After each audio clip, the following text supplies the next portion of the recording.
आई माझी पॅन्ट कुठे आहे ग? आणि धुवून कपाटात ठेवली, शोध.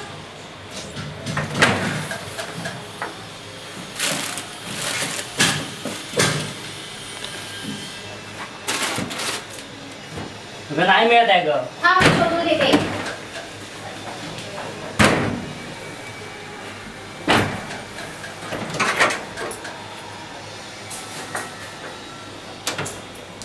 ही घे तुझी पॅन्ट आणि ही कामं पण मीच करायची का तुझी? गप्प बस.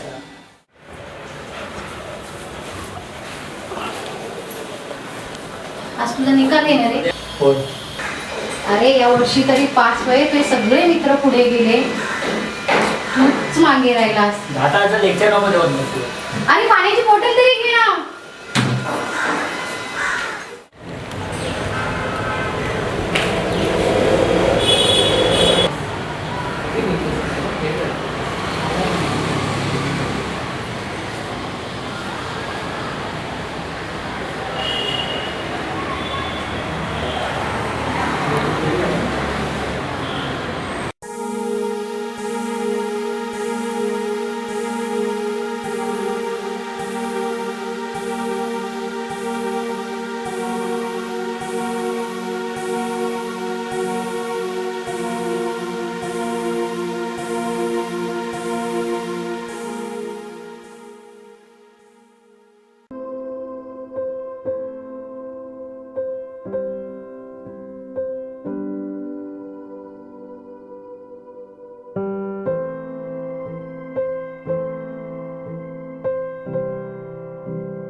बाबा झाला ना पास? हो बा झालो पास.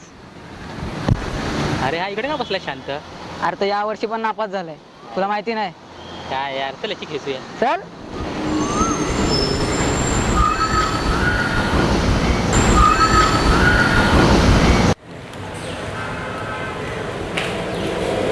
काय रे या वर्षी पण नापास? वेळ आहे का रे तू? अक्कल आहे तुला? या वर्षी पण नापास झाला, जरा अभ्यास करत जा. तुम्ही गप्पाच बसा रे. तुमच्यासाठी आईवडील सर्व काय करतात, माझ्यासाठी कोणीच काय करत नाही. मला नशिबात फुटतं. असं काही नाहीये, तू गपच राहा. स्वतःच्या नाकारते पण आता तो दुसऱ्यावर लावू नको. स्वतः तर काही करत नाही, त्यापेक्षा अभ्यास कर. आणि बोलतो नशीब फुटकं.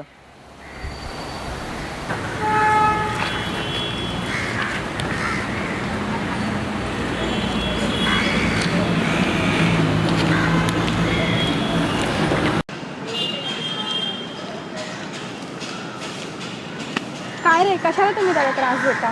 तुला कुठे ती दया येते?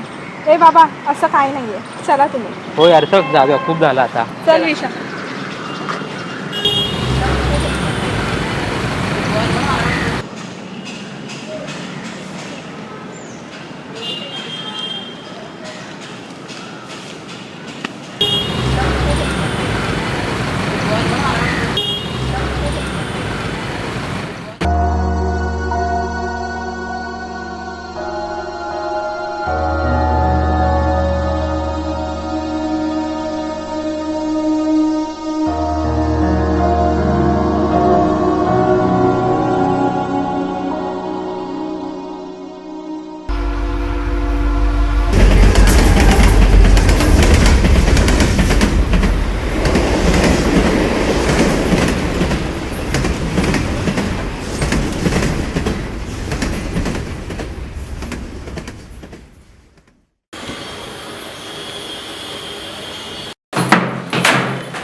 बाळा तू पास झालंय ना?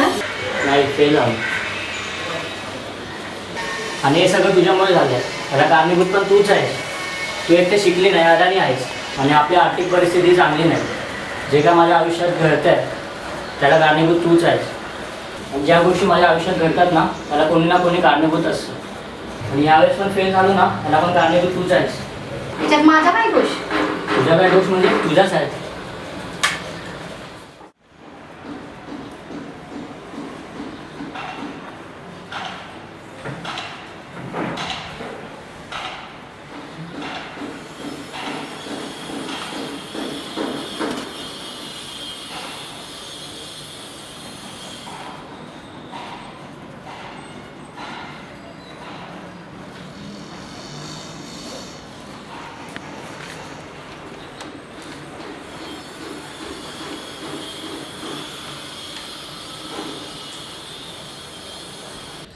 तुमच्या आयुष्यात ज्या काही चुका झाल्या आहेत त्याला एकच व्यक्ती कारणीभूत आहे. त्या व्यक्तीस भेटायचे असल्यास उद्या वरील पत्त्यावर भेटल्यास तुमच्या आयुष्यात सगळं काही चांगलं होईल.